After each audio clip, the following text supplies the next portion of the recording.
Kararating ko lang po dito. Hindi na po nila makakain yan. Pinipili lang nila yung young grass. Kaya kailangan na po i-brush hogging. I-cut na talaga para tumubo ulit at makain nila. Ang dapat po gagawin namin ay yung may bakod siya, may fence, i-separate. Kakain sila dito, tapos pasukin naman sa kabila para po hindi nila balikan yung nauna. Kasi yung ano po, yung kanilang pupo, siyempre kakain sila ulit doon, eh yun po yung makukuha nila yung parasite. Pero kailangan pa rin bigyan sila ng para sa parasite, deworming. Pero iba pa rin yung bago nila kainin doon 1 week. Halimbawa, kumain sila dito. So, kung merong gate po dyan at merong fence, hindi sila papakainin dyan. Dito naman po sa susunod. At next naman, hanggang sa matapos. Hanggang dun sa dulo, hanggang sa kabila. Tapos balik naman sila dito. Napagod na yung iba sa init. Mga 6:30ish ngayon po at mainit.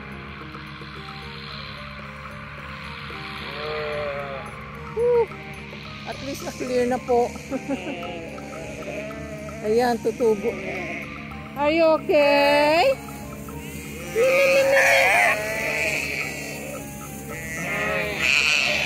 Natakot sila.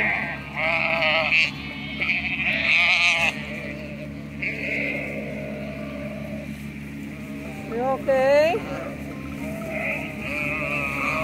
Oh, get out there. Oh, ano na nangyari dun sa ano yung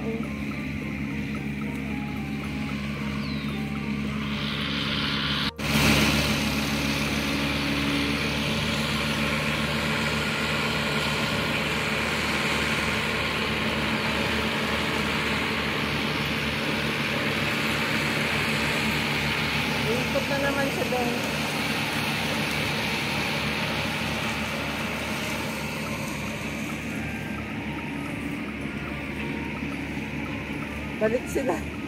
Balik sila sa panginginain. Hindi pa po namin hindi pa namin sure kung ilan ng babies. Pero nung nag-count po ako, 56, tapos namatay ang dalawa, 54, nanganak ang isa this month. So 55 lambs. Dapat nga po i-separate na yung mga babies para makapagpahinga na yung mama. Hindi na magsasak na ano. Ito, lumiit na yung tiyan niya. So babalik na naman siya dito. Just be careful, Lamis. Welcome ba? Are you okay? Oh. Are you okay? Wala nang laman dyan mo Wala na silang gaanong grains. Oh, get out there. Andyan na si Kang. Yeah? Okay, get out there. He's coming.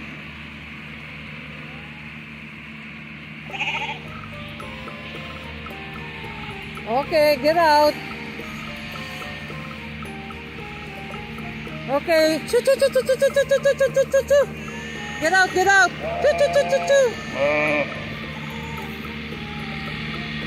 Get out, get out.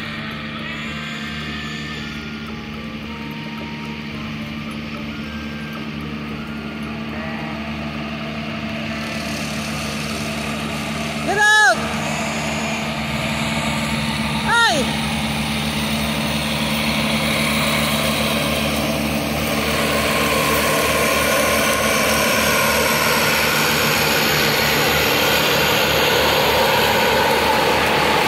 Laki po yan.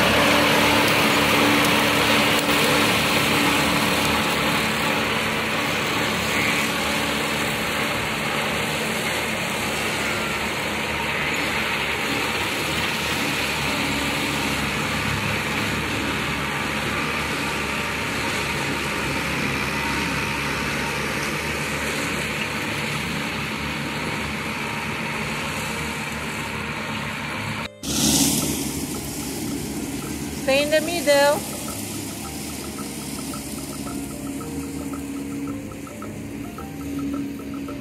It's gonna turn.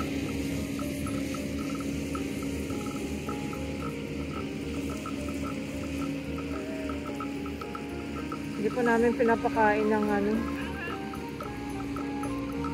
Masyado yata maiksi yung pagkakalagay ng rubber nito sa tail nila.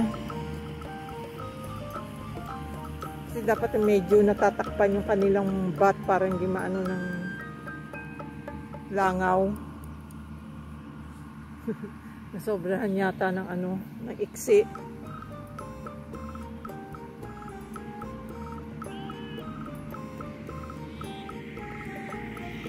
Ayan na siya.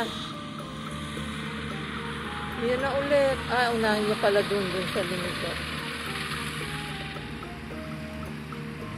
Yung isa mas maliit eh. Yung brass hugging, ito po mas malaki.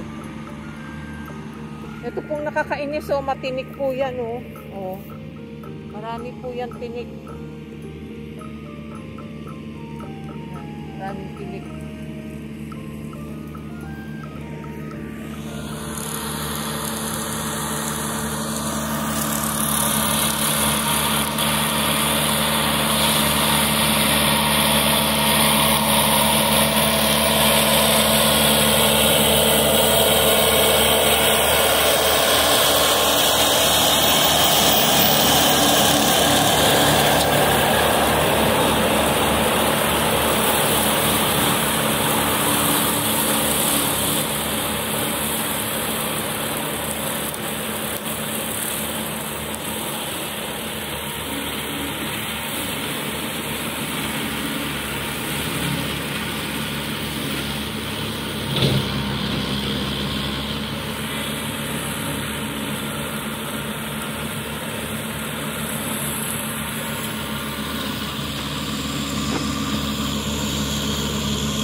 Kayo.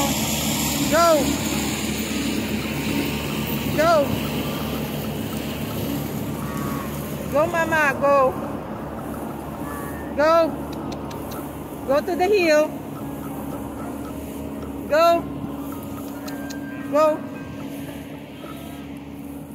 There you go. Go.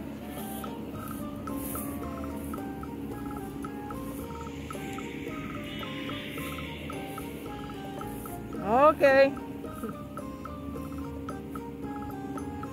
Taba nung put nung isa, oh. Sana yung bagong panganak.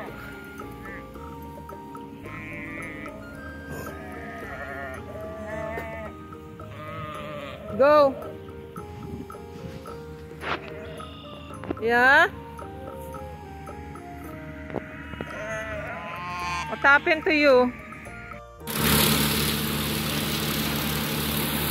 Yan, dinaanan na yung matinik.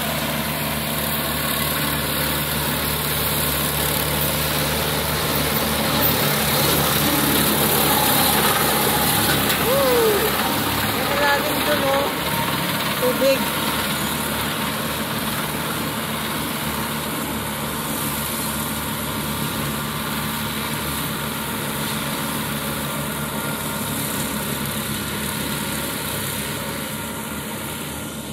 Okay guys, ako'y magpapakain ng lambs.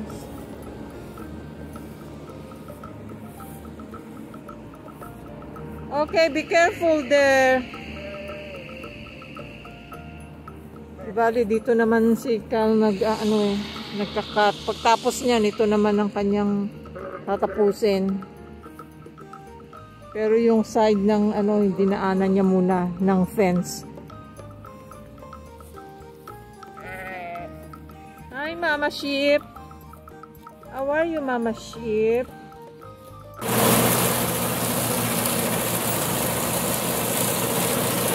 Oh, Kasha.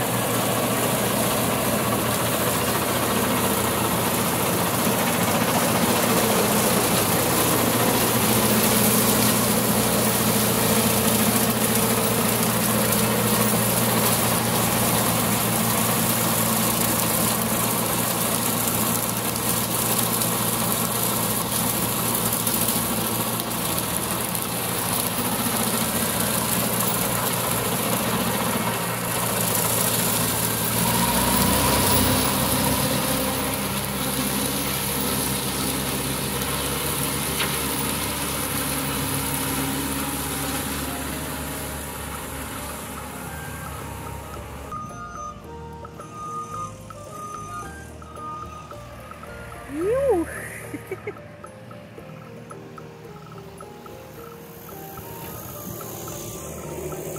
Yaki. Lagay niyo muna sa labas. Woohoo! Ano, ilagyan niya na ng lupa. Tapos kumuha ng lupa.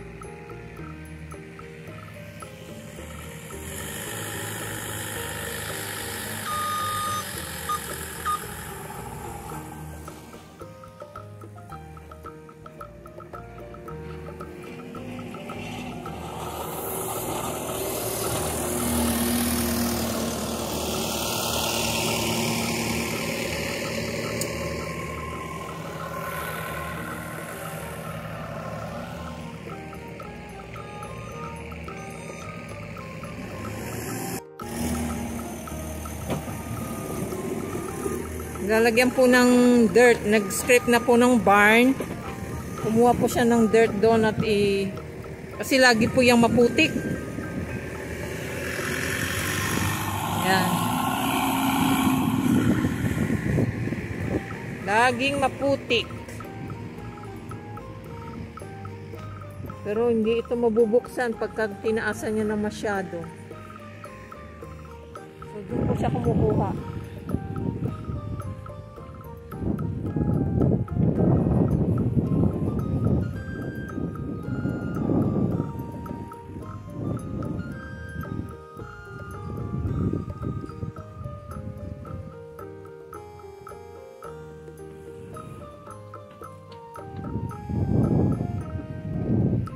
Ayun, nagsipaglabasan na naman sila.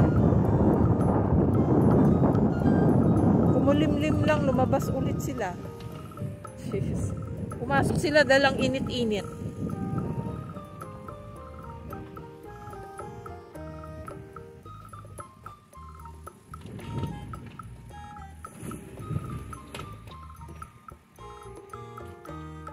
Kanina nung hinuhukay niya yung lupa dyan, Diyos ko, gumano na po siya, oh, yung unahan. Yung unahan niya nakaano na, muntik na mag-flip. Muntik na siya magbaliktad.